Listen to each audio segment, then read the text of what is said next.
Hello and welcome to World of Tanks with me, Jack the Ripper, and this is World of Tanks Xbox Edition. And if you go to Consumables, this is where you get your ammo loadout. You see, I carry 5 rounds of premium, and I know a lot of people hate premium, but it's there for a reason. If I'm in a situation where I'm against an E75, say, and that's going to happen, and I need to penetrate him, I can't afford to miss, then winning the game and doing the damage, it's worth that extra 3,000 coins for the shot. And so I'll have a premium round loaded and I will be sure to pen.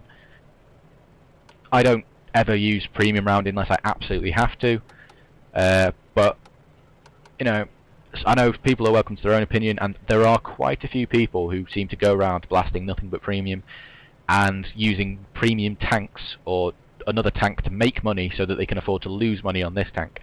Well, yeah, if that's what they're going to do, that's what they're going to do, but my opinion, that just shows they don't know how to use the tank in the first place, because there is no situation where you can't penetrate someone.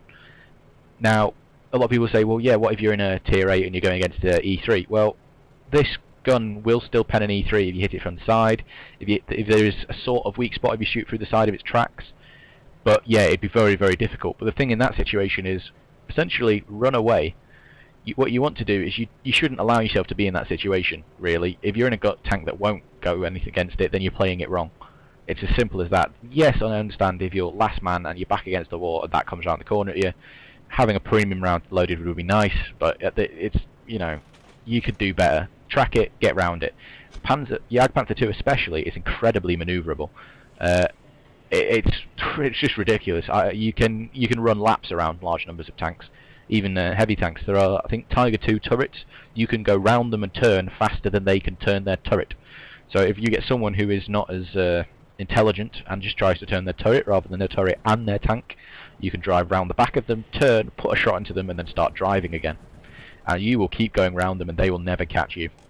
Anyway, you'll see down here you also get supplies. You can get the gold, which I'm sure is nice to use on occasion, but I don't really see the point in it most of the time. Especially bearing in mind this does the job in most cases. First aid kit, fire extinguisher. That's what I use on pretty much everything.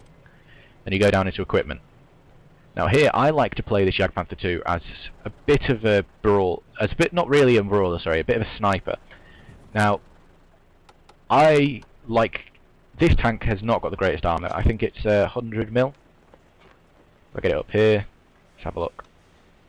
Oh, sorry, I can't prove it. That's one of the few downsides. If you want to look at proper stats of a tank, you do have to go into the tank tech tree, which it's not the greatest thing to have to do, but it's not too difficult. And then yeah, if you go tank info, so yeah, 100 mil of hull armor, but it's 100 mil of very well slanted hull armor.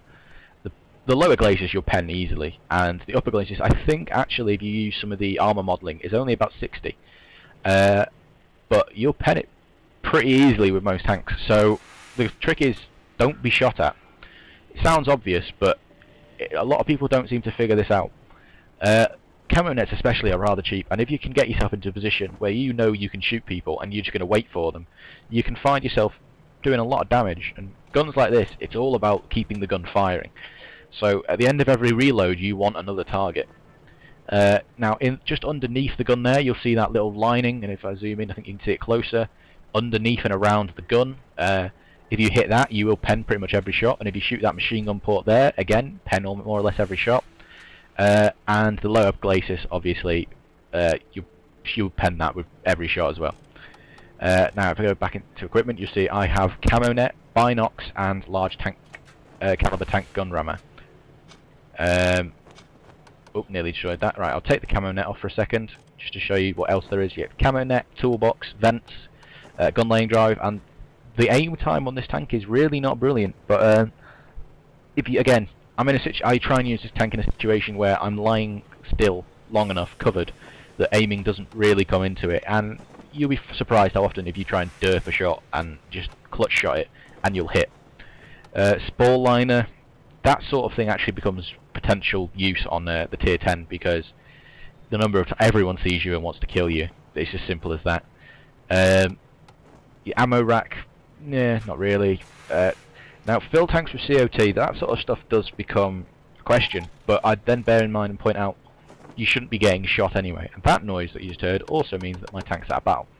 Now I'll put the camo net back on this so I don't forget. And I'll just quickly show you customize.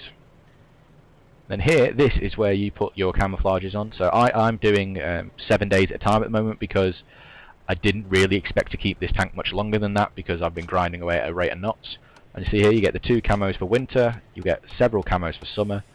Just to give you an idea, 80,000 for through 30 days, 7 days is 20,000.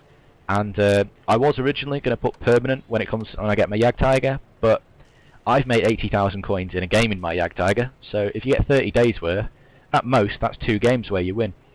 You may as well just not spend the gold. And then obviously you can add inscriptions.